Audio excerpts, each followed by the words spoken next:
चलिए, लेकिन बाजार खोलने से पहले हमने आपको एक खबर बताई थी जीएसपीएल के संदर्भ में। इनफैक्ट इकोनॉमिक टाइम्स के हवाले से खबर थी कि विदेशी बैंकों ने 55 करोड़ यूएस डॉलर के कर्ज वापसी की तैयारी शुरू कर ली और सभी बैंक कर्ज वापसी के लिए बड़े कदम उठाने की तैयारी में है। जेएसपीएल दिन के निचले स्तर पर 6.5% के आसपास की गिरावट इस स्टॉक पे देखने को मिल रही है। मिस्टर हरिहर, क्योंकि इनफैक्ट हाल फिलहाल में यह भी खबर थी कि एक जापानीज बैंक का 2.5 करोड़ यूएस डॉलर का कर्ज लौटाने में नाकाम रही है कंपनी, और ऊपर से अब अगर ये उगाही शुरू हो जाती है, सभी बैंक जो कर्ज वापसी की होड़ में लग जाते हैं, तो कितना एक डाउनसाइड रिस्क खुल जाता है जेएसपीएल के लिए, क्योंकि कहीं ना कहीं डेट इक्विटी रेशियो बिल्कुल बिगड़ता हुआ नजर आएगा सर इस कंपनी का।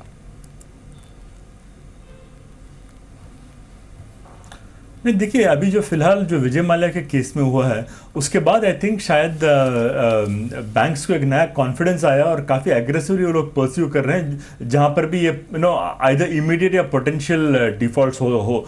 तो मेरे ख्याल से this is not just a case of Kingfisher और जेएसपीएल या भूषण स्टील जो ऑलरेडी ट्रबल में है। आई थिंक काफ़ी सारे ऐसे कंपनीज जिनके डेट इक्विटी रेशियोज बहुत ज़्यादा है, जिनके ratio of debt to market cap बहुत ज़्यादा है। आई थिंक ऐसे कंपनीज में डेफिनेटली हमें एक बैंकिंग प्रेशर देखने को मिलेगा, और मैं मानता हूँ कि ऐसे कंपनीज पे डेफिनेटली प्राइस प्रेशर भी बहुत ज़्यादा बना रहेगा।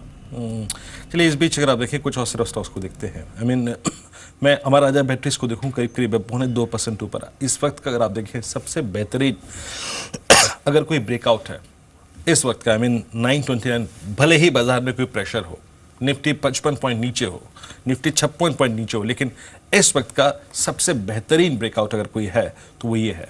क्यों? जरा एक बार प्लीज आप 3 मंथ चार्ट पे आइए। आप देखिए इसका नवंबर का ब्रेकडाउन, जब भी काउंटर 900 के नीचे आया, और 900 के नीचे के आने के बाद देखिए इसने क्या नहीं किया। इसने अपने मई 2015 के लो को वॉलेट नहीं किया 780 को, और उसके बाद एक typical inverted head and shoulder formation के साथ स्टॉक 907 रुपये 7 पैसे पे। आई थिंक सबसे बेहतरीन ब्रेकआउट है इस वक्त का। हरी, अगर आप इस स्टॉक को ट्रैक करते हैं तो कोई टिप्पणी करना चाहेंगे? नहीं, फ्रैंकली मैं स्टॉक को क्लोज सुनील, आपकी राय हमारा जब I wouldn't be able to comment on that. सी देखिए, ये क्वालिटी स्टॉक है। इनफैक्ट अगर आप देखेंगे तो कंसिस्टेंटली मार्केट शेयर गेन किए जा रहा है अपने कॉम्पिटिटर से, और परफॉर्मेंस वाइज भी अगर आप देखेंगे तो लास्ट 8 to 10 क्वार्टर्स भी अगर आप कंसिस्टेंट देखेंगे तो कंसिस्टेंटली आउट परफॉर्म किए जा रहा है। तो मुझे लगता है कि ये स्टॉक्स कोई भी डिक्लाइन पे लेना चाहिए। नो डाउट वैल्यूएशंस इसके थोड़े स्ट्रेच है एज ऑफ नाउ। तो इसने लास्ट कुछ महीने पहले एक अच्छी अपॉर्चुनिटी, कुछ दिन पहले एक अच्छी अपॉर्चुनिटी दी थी। कोई भी स्टॉक इसमें अगर करेक्शंस आता है तो ये स्टॉक्स लॉन्ग टर्म पर्सपेक्टिव से खरीदना चाहिए। राइट, सुनील जी बहुत बहुत शुक्रिया आपका मेरे साथ जुड़ने के लिए और बाजार पे अप्रोच बताने के लिए बहुत बहुत शुक्रिया। बाजार पे दबाव है तो ज्यादातर स्टॉक्स जो है वो निफ्टी के आपको लाल निशान में ही नजर आएंगे, लेकिन क्यों मैं बात कर रहा हूँ रियल एस्टेट स्टॉक्स की, आज मोमेंटम में शोभा, एचडीआईएल, इंडियाबुल्स रियल एस्टेट जैसे स्टॉक्स। मेरे साथ अब ब्रिजेश सिंह जी जुड़ चुके हैं, सीनियर टेक्निकल एनालिस्ट हैं स्टॉक एक्सेस के। ब्रिजेश, स्वागत है आपका जी बिजनेस में। सर, अगर रियल्टी में खरीदना हो राइट नाउ तो कौन सा स्टॉक है जहां पर टेक्निकल टर्म्स में बाइंग इमर्ज हो सकती है, अच्छी खासी तेजी बन सकती है, वो बताएं। गुड मॉर्निंग रजत जी। देखिए, ओवरऑल तो इंडेक्स की अगर मैं बात करता हूं तो रियल्टी स्टॉक्स में इतने कुछ मोमेंटम दिखता नहीं, बट इंडिविजुअल की अगर हम बात करें तो थोड़ा सा जो स्ट्रांगनेस दिखा रहा है चार्ट पॉइंट के साथ में वो ओवरऑल रियलिटी है। हालांकि मौजूद स्तर पे तो सलाह नहीं रहेगी, समवेयर अराउंड 235 to 238 के आसपास में आता है तो बाइंग कर सकते हैं with keeping a strict stop loss of 225 odd level.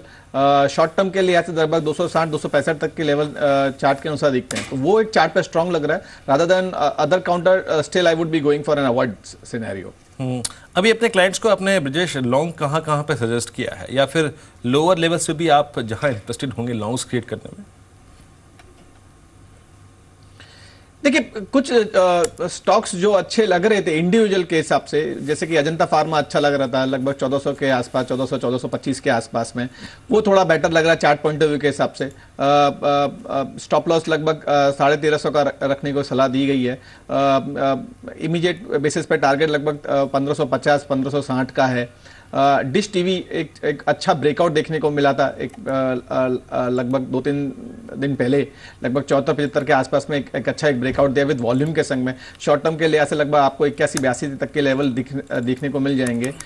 थोड़ी अवधि लंबी है, somewhere around 9 month to 12 month scenario की अगर हम बात करते हैं तो लगभग आपको 105-110 तक के लिए भी लेवल आपको देखने को मिल जाएंगे। वोकार्ड में बहुत अच्छा ब्रेकआउट देखने को मिला है। पिछले 2-3 सत्र में हमने देखा है कि निचले स्तरों पे लगभग 880-900 के आसपास में एक अच्छा ब्रेकआउट दिया है। वो 1000-1020 तक के लेवल आपको दिखेंगे। तो कुछ चुनिंदा स्टॉक्स हैं जो कि चार्ट पॉइंट ऑफ व्यू से अच्छे लग रहे थे।